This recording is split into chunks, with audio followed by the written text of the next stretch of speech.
I was emotionally struggling with my life purpose, what I was achieving in my career and so on. And I realized I've gotten to a place most don't get to. And that's one of the reasons I want to share this message with the world is if I can help someone else get to that more joyful place in their career, I want to do that. Hi, everyone. I'm Elizabeth Swan. And I'm Tracy O'Rourke. We are from GoingSixSigma.com, and you're listening to the Just in Time Cafe podcast, where we wrestle with tough questions, talk to thought leaders, discuss great books with their authors, and get insights from Lean Six Sigma practitioners. And we let you in on helpful apps, bring you the news, and challenge the status quo so you can build your problem-solving muscles. So, Elizabeth, what's on the menu today? Because I'm hungry for some Info McNuggets. Info McNuggets coming up, Tracy. The highlight of this episode is that I got to interview Richard Sheridan of Menlo Innovations. This is Richard's second visit to the cafe because he's just written his second book, Chief Joy Officer. He is changing the image of what's possible in corporate work life. So you do not want to miss that conversation.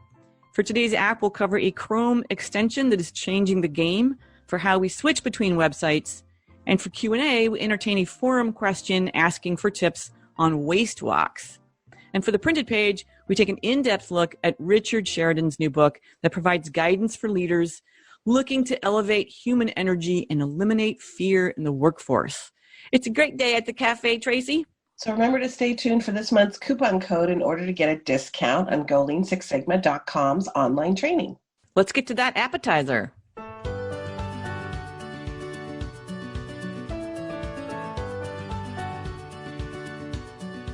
So this Chrome extension actually provides visual management for web browsing, doesn't it? It does. So it's called Toby, and it is a Google Chrome extension, free of course. And it lets you store sets of tabs, browser tabs, so you can open a suite of sites depending on what you need to do.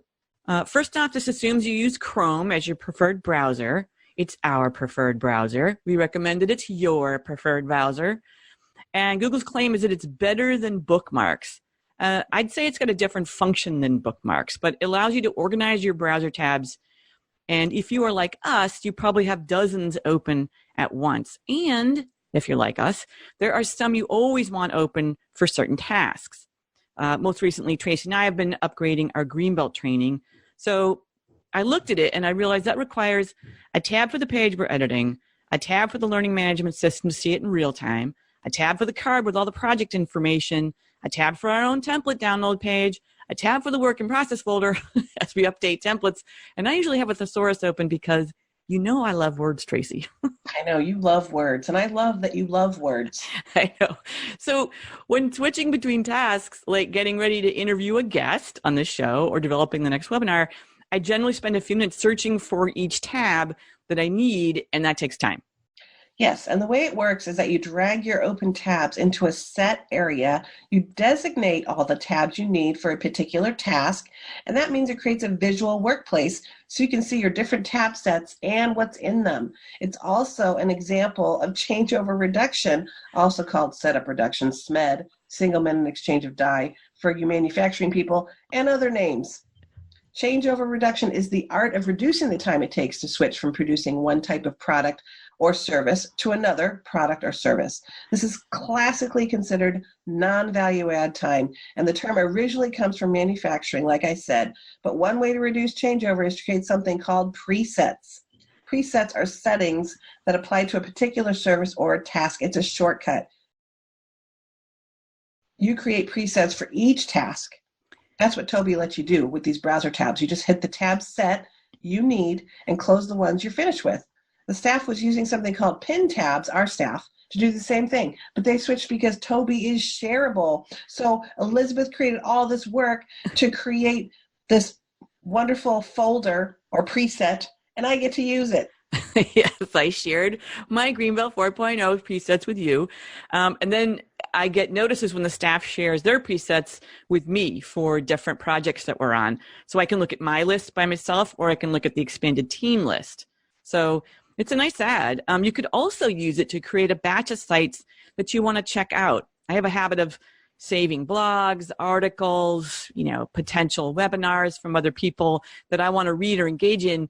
But I can just drag those into a collection of presets called things I want to check out. And then I can remove them as I finish them. So having that list visible means it's way more likely that I'll actually read them. So I'm looking for it. Yeah, I think it's a good one. That's a great idea. I love that. I'm stealing that. Steal it. As a matter of fact, why don't you just share it with me and I'll read whatever you read. Ooh, I hadn't even thought about that. That is awesome. Thumbs up on this one, Tracy, right? Absolutely. 2 thumbs up. I'm Elizabeth Swan, and you're listening to the Just in Time Cafe podcast. Up next, it's Q&A.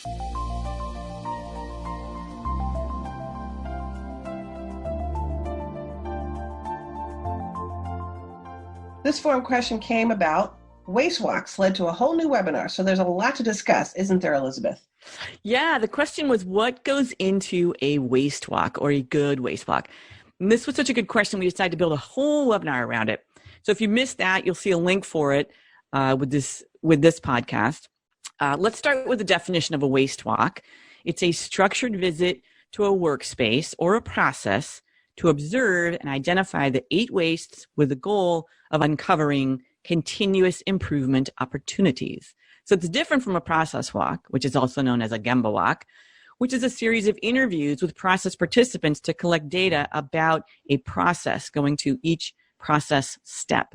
So the waste walk is traditionally observational, and the goal is to identify each of the 8 wastes. That's defects, overproduction, waiting, non-utilized talent, transportation, inventory, motion, or extra processing.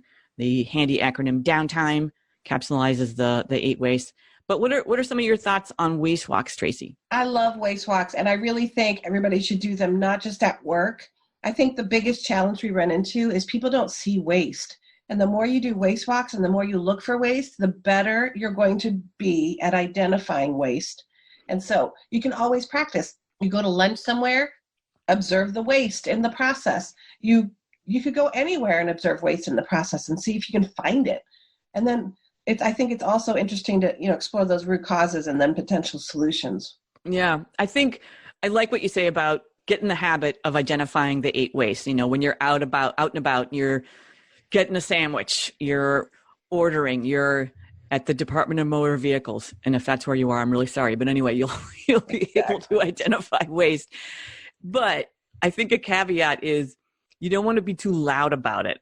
So you want to identify them. And the idea is in your own processes or in your own home, make notes. And as Tracy says, look for opportunities to come up with ways to solve them. And those could be really minor to, there's an easier way to do this, or I could just turn something off, turn it on, or it could be a bigger deal when you want to go do a new project. Actually, waste walks are a great way to come up with ideas for improvement efforts. You could be using DMAIC, you could be using PDCA, you could be doing a Kaizen, a rapid improvement event.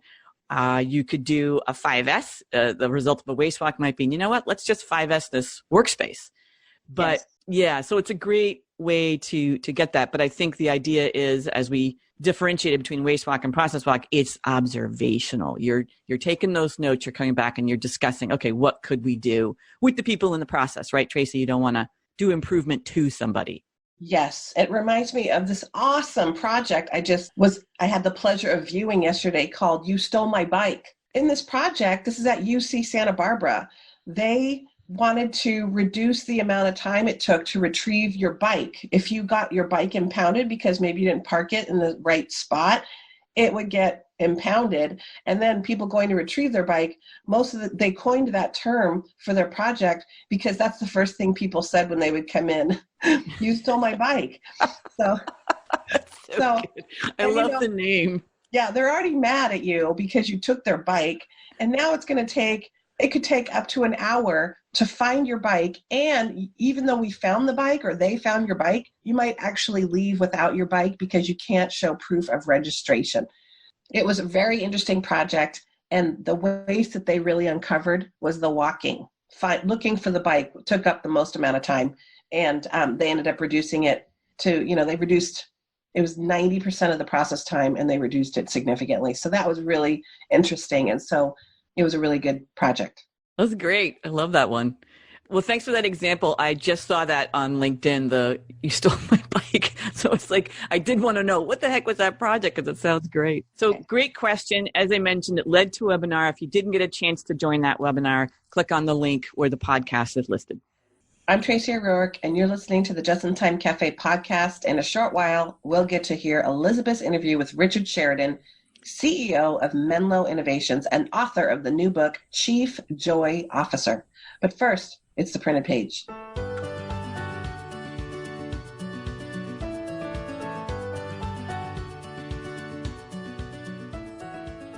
So Richard Sheridan is the new joy guru, isn't he?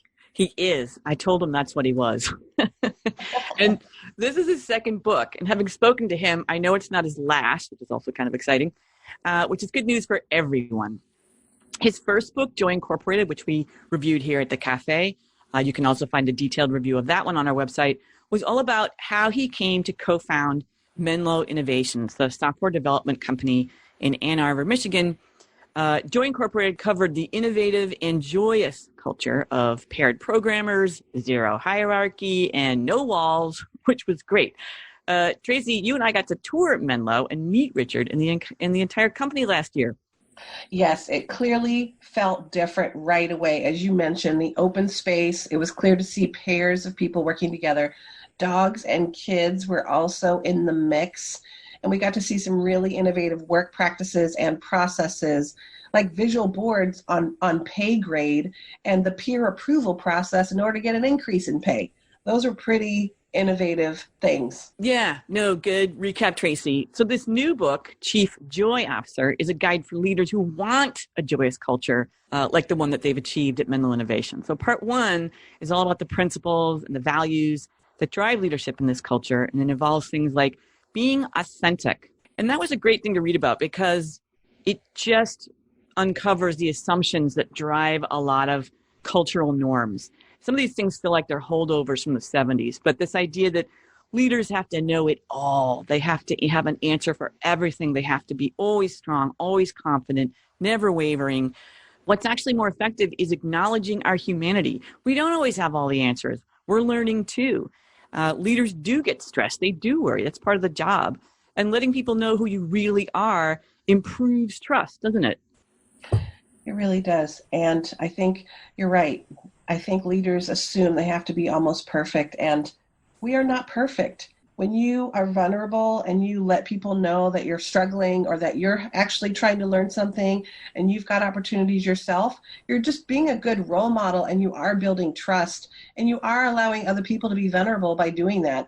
And I think saying be vulnerable to a leader is threatening to people sometimes. They don't want to be that leader. And and I think it'll take a little while for people I think people are getting more comfortable with that idea now. I think so too. And another value that he lists is patience. And as a result of the pressure and stress we just talked about on leaders, they often default to what's expedient. So it's natural to work toward efficiency and short-term results. We might get something done faster, but we miss out on helping others grow. So a little patience now means we are growing future leaders who can help us down the road, allowing others to build their skills. And Yes. That's something I know everyone struggles with. I mean, even just coaching, right? You can see the answer. You know how you can help them if you just explain, just do X. But if you hold back and let someone discover it for themselves, it's a way more powerful learning for them, right? Absolutely. That's what we talk about with problem solving all the time is they have to be able to make mistakes. They have to be able to experiment. It has to be okay to actually fail. We talk about that all the time. And that is hard for leaders. They want to catch their people. They care. And sometimes that means they feel like they need to save their people when they're actually enabling them. Yeah, and they need permission to fail because it's, they don't want to fail either. It's that, it looks bad, but you have to make it okay to fail because honestly, those are the times that we learn the best. Failure, I think, those are the best lessons. Mm-hmm. So the second part of the book is putting those values and principles into practice. One of my favorite chapters is titled Pursue Systems, Not Bureaucracy. And he quotes a lot of people, but he's got a great classic Dr. Deming quote, management's overall aim should be to create a system in which everybody may take joy in his work. And I think the key word there is system. And you and I know the value of simple, repeatable, measurable systems, which is easier said than done. That reminds me of a story. I know I've brought it up on the podcast before, but we were running a workshop, our fast pitch workshop up in Canada, and it's a simulation, lots of moving parts. I went to pass out the pencils to the participants, and the pencils were completely brand new, which is great, but they were completely unsharpened, which was bad. We scrambled, client helped out, we got the pencil sharpened, everything worked. But I got back to the office and I asked Darian, who put the packages together, thank you, Darian, if he could let me know what the packaging instructions said about packing the pencils. And he asked what was it about. I explained the pencils came unsharpened, which was an issue. So I wanted to check the instructions. And he began to apologize for his mistake. And I stopped him and I said, yeah, but what does it say? And he said, it says to pack enough for the group. And I said, it doesn't mention sharpening, right? And he says, no. And I said, well, then the process is flawed. And we need to add a step to sharpen pencils. We didn't set him up for success. And he made a really funny remark. He said, oh, that's a really interesting way to look at things. And I said to him, no, it's the only way to look at things. Blaming people is a waste of time and energy. The leader's job is to create this blame-free atmosphere so people can get to fixing the process as fast as possible, right? We waste time with blame. So it's better for employees and leaders and customers if we get there faster. Cool. I think we are very process focused, and I'm happy to say that.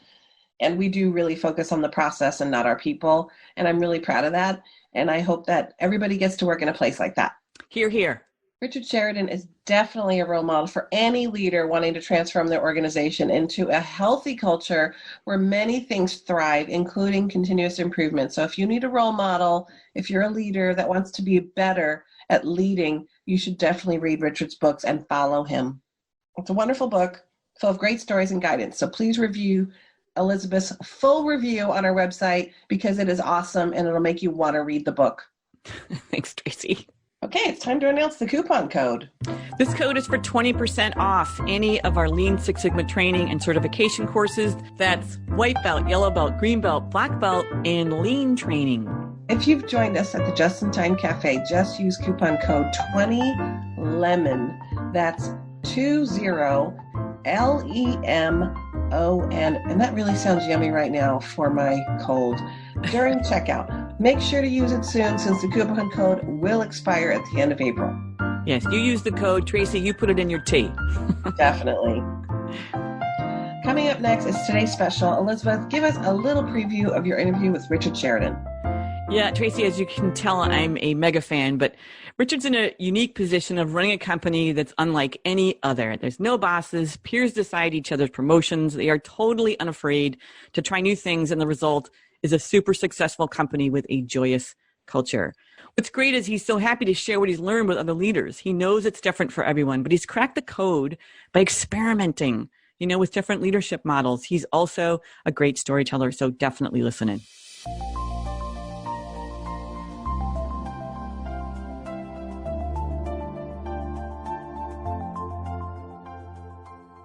Hi, and welcome to today's special. We've got a friend of the show back with us today, Richard Sheridan, co-founder and CEO of Menlo Innovations and author of the new best-selling book, Chief Joy Officer.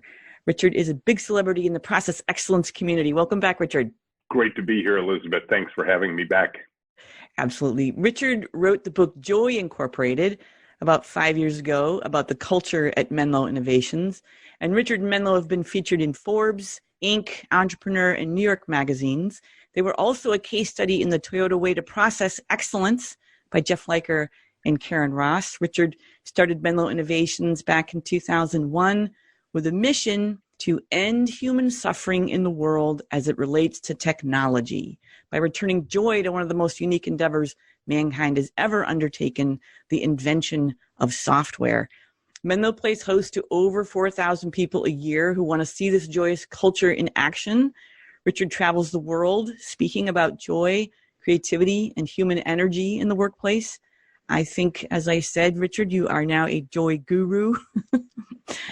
Tracy and I got to tour Menlo Innovations and interview Richard last year. And now that Chief Joy Officer is out, I'm excited to get a second interview. Thanks for being game, Richard. You bet. My pleasure. So, whereas your first book detailed the journey to the joyous culture you guys have at Menlo, this new book outlines the role of a leader in building and supporting that culture.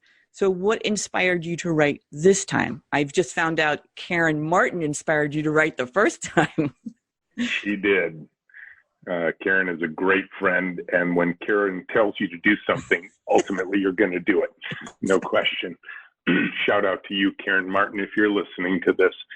Yeah, so the second book was really a lot of questions I was getting as I toured the world speaking about joy in the context of business, which is a weird concept. I like being the joy guru now. That's I'll tell everybody that Elizabeth Swan gave me that title.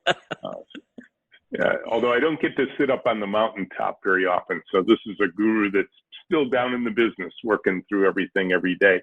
Humble guru. Yeah, there you go. The questions people ask me after I would give talks is, a lot of them were, how do we get started? Where do we go from here? How do we get from where we are today to where we want to go? And it invariably would involve a discussion on visionary leadership. What is the role of a leader inside of a joyful organization? There was a chapter inside of Joy Inc. called Growing Leaders, Not Bosses.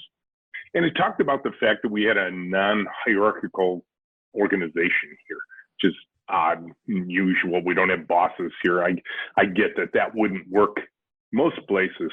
So certainly not advocating a non-hierarchical workplace, but that's what we have. But I think because we peeled away the hierarchy here, we can spend a lot more time talking about what does it mean to actually be a leader, because in fact, leaders are the path to developing the organization, to getting things done, to coaching and teaching, to serving others. And that's really what allowed this new book to be birthed and to come into the world. The lack of hierarchy was striking in your first book, and striking on visiting Menlo and seeing the kind of the artifacts of it on the walls and in the folks you had there. And I'm sure, as everyone else does, you read these books, and now reading your second book, I'm challenged in my thinking once again, like, well, how could you take more of this into your own culture? I am a leader. I believe in the humble servant leadership that you talk about. I know that we embrace a lot of what's part of your culture, but then I look at things like, we recently discussed that paired programming, that article that came out about Google, and their two revered top programmers are the only ones that program in pairs, and everyone assumes, well, they did it, they're special, but no one else can do that. And you guys, obviously, that's part of what makes your organization a learning organization, is that you have these pairs and they switch. And then I thought, but we don't program, so what do we do? But in Chief Joy Officer, you talk about that you've paired up even folks that aren't programmers. So I wanted to understand that better. How does that work? Yeah, in the early days, the only people we paired on our team were the programmers. That was born out of a book by a guy named Kent Beck on practice he dubbed Extreme Programming. And it was a wonderful book and greatly changed my thinking about how programming teams could be organized. And at a certain point, as we began to see more deeply all the benefits of paired programming, and we can talk about those if you want, we started to recognize that many of those benefits weren't translating into the rest of the team. We started developing the same problems that we were trying to solve with paired programming. For instance, towers of knowledge, or someone trapped on a particular project because no one else knew what they knew. And so we ran the experiment, which is a famous phrase here at Menlo, to pair a role that does no programming at all. We call it high-tech anthropologist, and the practice of Menlo that really allows us to end human suffering in the world as it relates to technology is the role of our high-tech anthropologists. And so we started pairing them, and they had all the same complaints and same pushback and same reasons it wouldn't work as the original programmers that I had convinced to try this back at my old company, Interface Systems. So it's hilarious to me that here's a company, here we are at Menlo, we're probably 2 or 3 years old at this point. We've been pairing our programmers from the first day. And now we go to introduce pairing again to a different part of the team. And they all look and go, well, that wouldn't work for us. Well, I mean, we're special. We're different. We're doing creative work. Like, really? Like, programming isn't creative work. And so James and I, in our polite but firm way, ignored their pleas, and we started pairing them. And I can tell you now, if you talk to any of our high-peak anthropologists today, they couldn't imagine doing work unless it was done in pairs. And then we paired our QA team members, and we loosely pair our project managers. I think we could do a tighter coupling there than we do. And I have found over the years, the greatest weaknesses inside of Menlo occur in the places we are not pairing. Mm. And so I will just simply say it is probably the most powerful managerial paradigm I will ever discover in my life. Interesting that you ran into the classic, we call it NIH or not invented here, like that. That's not how the technical anthropologists work. Like, that might be for programmers, but that's not us. Right. And that's a constant that we run into with continuous improvement. Like, well, may have worked in that hotel, but it's not going to work in this hotel. It's a very different hotel. Well, you might imagine all of our visitors here, I think most of them really like what they see. They're intrigued. They're kind of captivated by Menlo. But at the very end, they're like, yeah, you guys are so lucky that you get to do this, because it would never work for us because we're too, and just fill in the blank.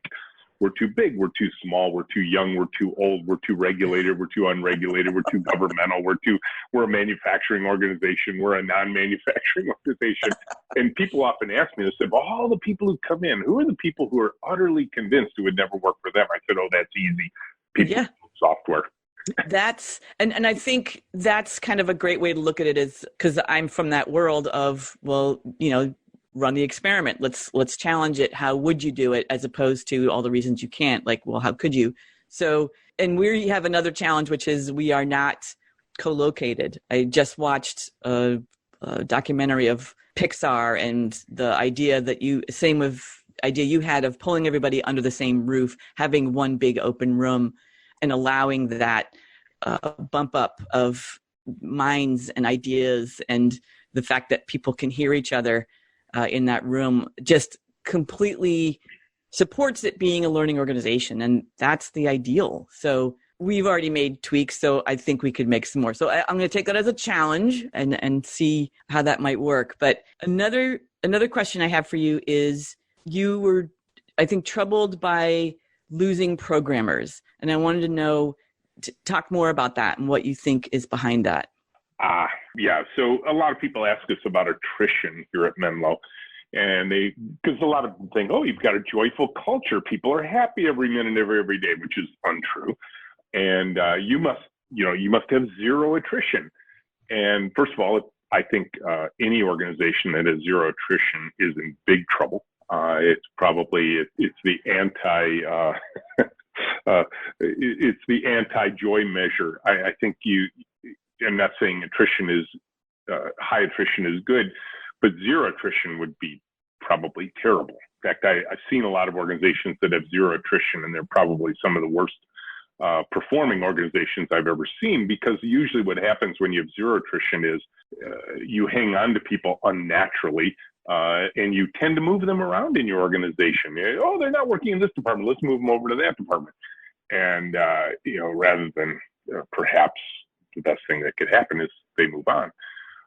And so we do lose people here, absolutely. We're never perfectly happy about it when it happens. But the other part of Menlo that I think is important to understand in that change is that we will invite them back. We will welcome them back should they choose to reapply and want to rejoin our team. So we're a bit of a bird cage without bars. We don't try and hang on to people unnaturally, and we don't resist them unnaturally should they ever choose to return. Doesn't mean everybody who left can come back, or maybe even some of those we've asked to leave along the way. And I think I tell a story in Chief Joy Officer of Ian, who has left 3 times and come back every time. I think he's on his 4th tour here. And I know when I wrote that in the book, my editor says, "Oh, you have to tell me what happened there, because who let somebody come back 4 times?" But it was an interesting progression and evolution for Ian and for Menlo along the way. I think you had Ian come and speak to us when we toured, and that also left an impression on me.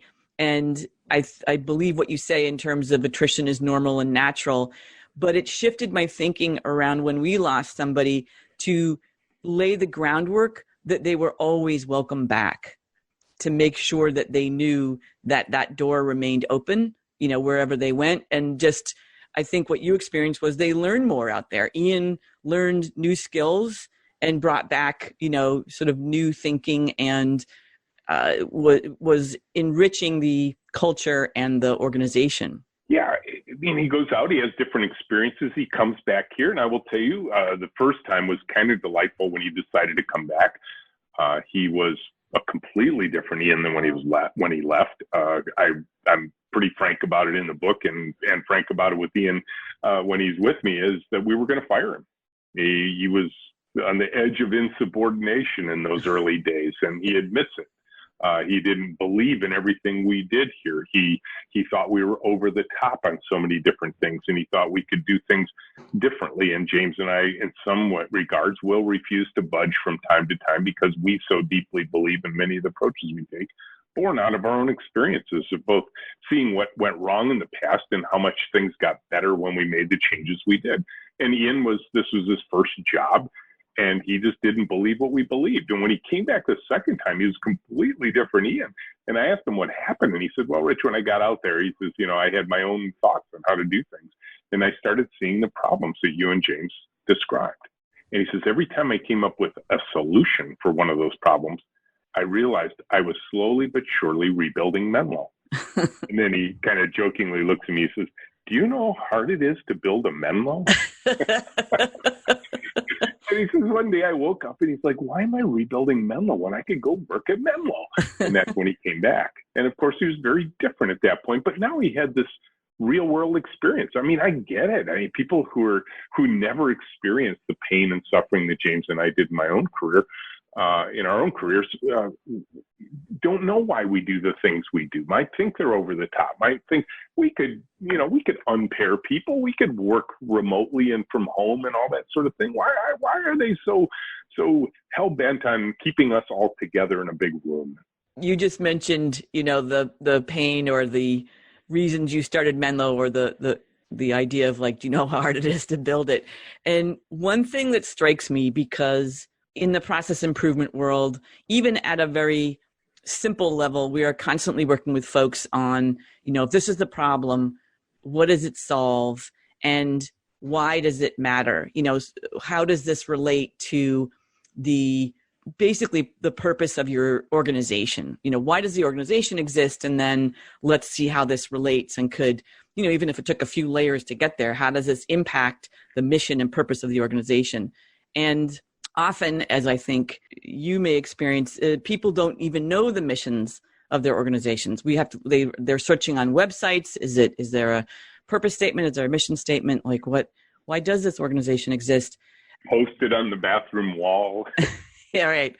And one thing that still resonates with me is your clear and present purpose. And I can repeat it from memory, and I often do repeat it, from memory to give people examples of a compelling mission. And there was an article in the Times recently by Charles Duhigg, who wrote The Power of Habit. And he had just gone to his Harvard Business School 15th reunion, and he was really surprised at how miserable a lot of his classmates were, well paid and miserable. And this isn't going to surprise you, but, a lot of them sort of didn't know, why am I doing it for? What is the point of this? And they all relayed that at a certain point, the money stopped mattering because they didn't really know what it was for. And my question for you, because this is back in 2001, and what got you to form such a clear purpose statement? What got you there? 15 years of pain. My life journey started out as a programmer in the earliest days of my life. I was 13 when I wrote my first code. I got a job while I was still in high school, and I couldn't believe people would pay me to do this thing I just loved to do as a hobby. Graduated from Michigan in '82 with a couple of degrees in computer science, computer engineering, launched a career, and I thought, man, this career is going to carry me for a lifetime. I'm good at it. I love it. This is so fun. It's so creative. You can build new things. But very quickly realized that the pain of the industry, where we're blowing budgets, missing deadlines, delivering crappy quality to the world, and I'm sure you and I share a love for great Deming quotes. And one of my favorite is that all anyone asks for is a chance to work with pride. And I never, ever got that. And so after a while, the money becomes the only thing that matters. And I will tell you, money is a horrible salve for a bad career. And so I began digging my way out. And I started reading books on management, on organizational design, on design thinking, on different ways of doing things with customer, because I wanted to get back to why I chose this profession in the first place. And what I've become to learn about engineers in particular, I'll speak for my engineering brethren and sisterin, and that is that there's only one reason you truly get into engineering, I believe, and it is to delight the people you intend to serve. That you want somebody later to stop you and say, that thing, you worked on that, you got to design and build that, I love that. You made my life better because of that. And unfortunately, many of us, particularly in the software industry, never get that experience. Software regularly tortures you. People, I hate this software. Why does it work like this? Did they ever talk to somebody like me? And the answer is probably not. But we get to produce that kind of delight in the people we serve. And so when I finally had my own kind of, epiphany moment in all of this, well, what do I really, really want? I was willing to trade away all the worldly trappings for this pursuit of joy. Now, I can tell you it's worked out well. But if it hadn't, I probably would have gotten out of the industry entirely, because I was in my late 30s by this point, and I looked ahead and I said, I can't do this for another 20 or 30 years and survive. Yeah. The article mentioned something to that effect, which is the struggle. If people had to struggle, then they actually figured out what trade-offs they were willing to make, and pursued things that they cared more about, right, as opposed to kind of this, golden ticket. Like, I got a Harvard MBA, I can get in anywhere, I can make gazillions of dollars. But the happy ones didn't get picked up. They weren't the first in line to get these great jobs. So the ones that had to struggle, and your struggle was different, you actually kind of did have that golden ticket. You were at the right time, you had the right skills, you were in the right place, but the industry was hopelessly set up. So I think that's a really helpful thing, is sort of having to work through pain, struggle, I don't know, to help get there, which is kind of key. But that is the thing that people miss. And let me tell you a funny story. I had a guy that I worked with once named Bob, who asked me one time, he says, Rich, do you buy lottery tickets? And I said, no. And he said, why not? I said, I prefer the struggle. And it's true. I mean, I think if you pull the struggle out of people's lives, we lose our purpose. And I think, again, I realize I'm speaking as someone who's led a pretty blessed life on many, many fronts. And so I'm not going to speak too strongly into struggle, but I was emotionally struggling with my life purpose, what I was achieving in my career and so on. And I realized I've gotten to a place most don't get to. And that's one of the reasons I want to share this message with the world, is if I can help someone else get to that more joyful place in their career, I want to do that. Yeah. I think of you now every time I go put my credit card into those insidious machines at checkout, put your card in, keep your card in, take your card out, do the, it's like barking at you or beeping or flashing. And I just think, where were the technical anthropologists for this machine? Nowhere to be found. That machine, I have no idea where it was designed, but I can tell you, nobody actually ever watched a real human being try and do a credit card purchase with one of those machines. No. There's no way. That didn't happen. How long has Chief Joy Officer been out? Since December. Came out December 4th. Super new. Is there a new next book on your horizon? I have already designed the table of contents for a book that I do want to write about entrepreneurship. I actually talked about it in Joy Inc. And I've got the whole layout. Whether this publisher supports me in writing that particular book, I don't know. But the next year or two will be consumed simply by getting on airplanes and flying to distant places on the planet to speak about Chief Joy Off. I hear you on that. But I love the idea of you tackling entrepreneurship, because I find that there's a different skill set for the entrepreneur, the skills that it takes to build an organization versus the skills to lead a mature organization. And it'll be interesting because you've crossed both those divides. So it'll be really interesting to hear what you think about that. So what have I not asked you that you would like to tell our listeners?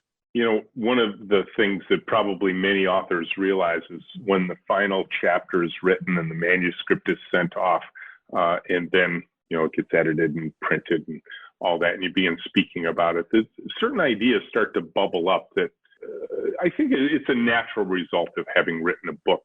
And maybe in your heart, you're like, oh, I wish I could have put that in the book.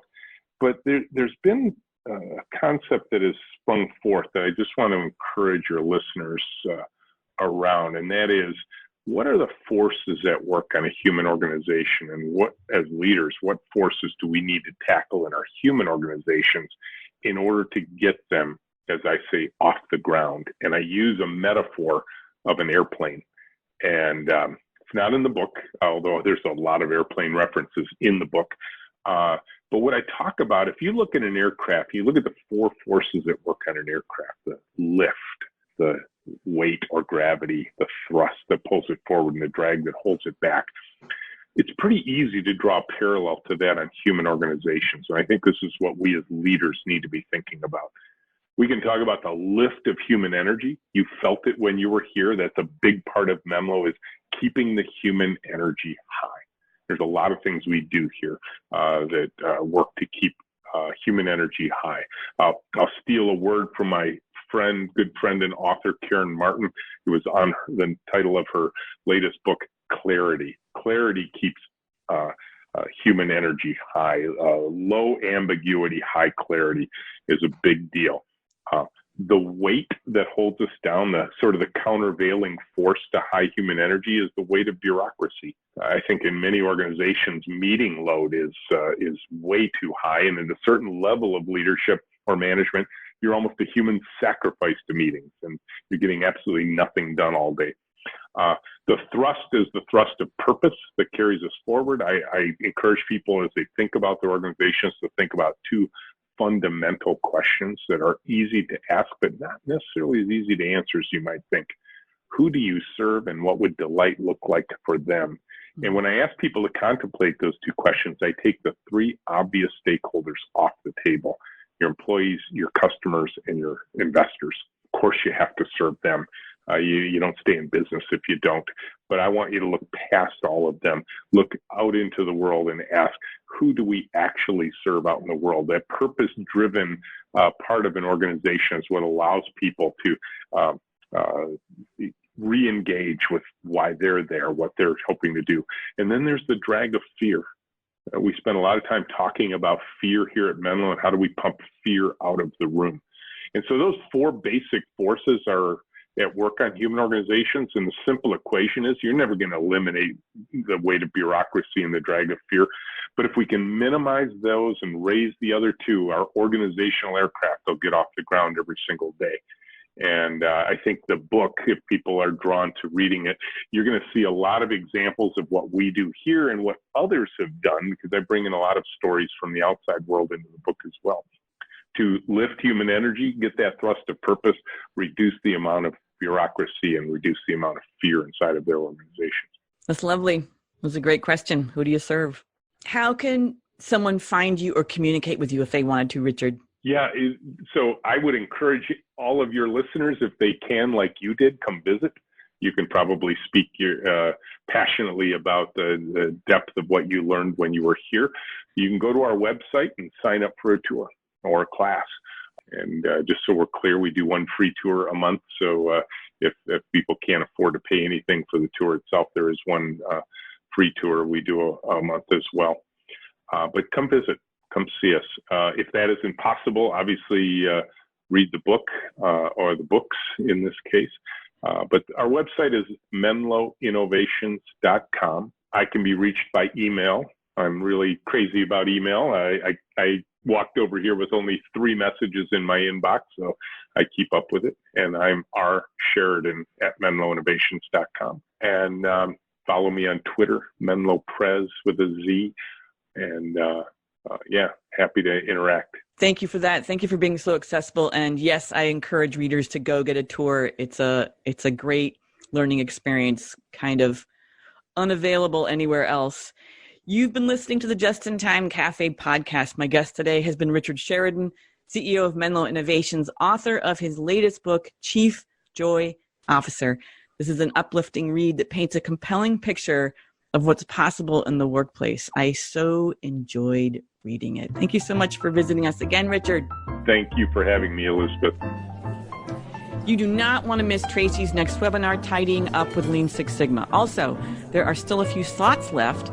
So if you can clear your calendar from May 11th through the 26th, come join Tracy and me on the Japan study trip with Katie Anderson.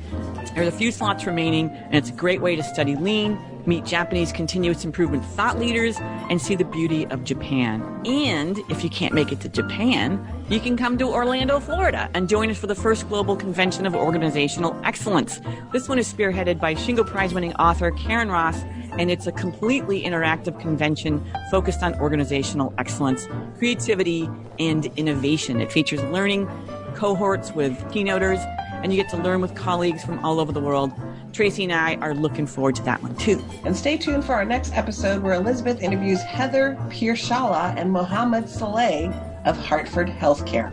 It's a rare conversation with a lean sensei and her mentor, a senior sensei who are central figures in a major healthcare lean transformation. Remember, free refills at the Just in Time Cafe. So thanks for drinking your coffee with us, and we're going to see you in 2 weeks.